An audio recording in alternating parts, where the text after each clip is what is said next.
So hello, I don't know about you, but even as I'm a pagan and all, I've always been fascinated by science and sciencey things in nature.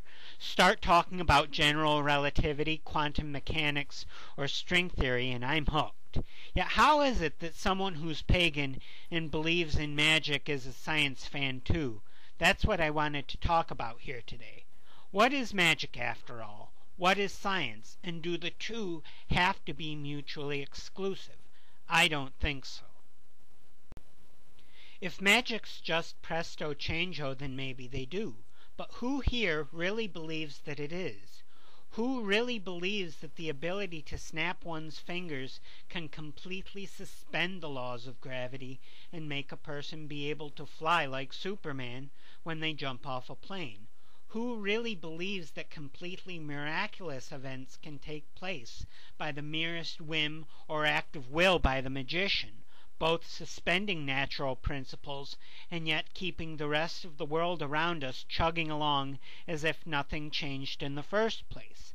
Does God really play dice, or the dice themselves play God, preordaining the movements of the universe around us by their complex processes? That's what I've got to fundamentally ask here whenever someone gets into this discussion over miracles and how nature is put together in terms of its laws. I believe that the universe is composed of basic, incontrovertible principles, and that they therefore cannot be suspended or broken at their most elementary level.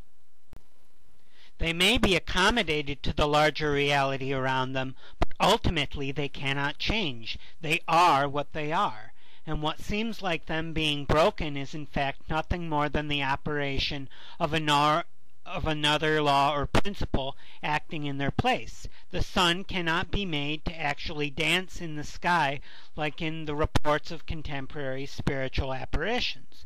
The moon cannot be held in place, creating a spell of perpetual night to which the sun would never arise in the morning. The basic reality always stays the same, but its manifestations can be changed through the application of technology or other natural principles acting in its place.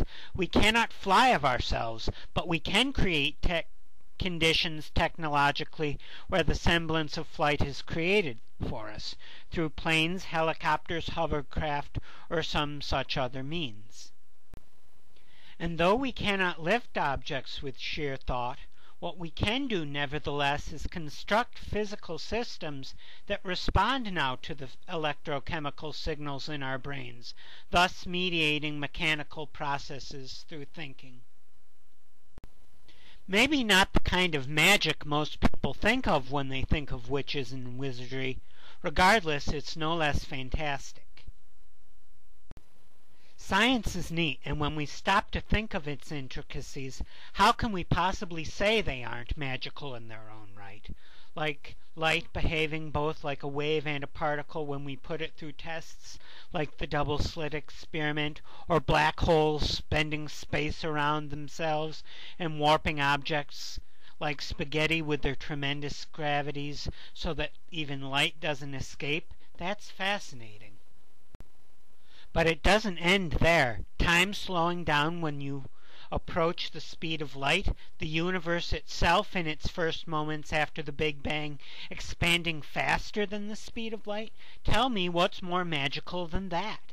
Even its very magnitude as a physical volume is beyond comprehension, and a kind of magic that's simply awe-inspiring. How could a pagan see something like this and not be amazed?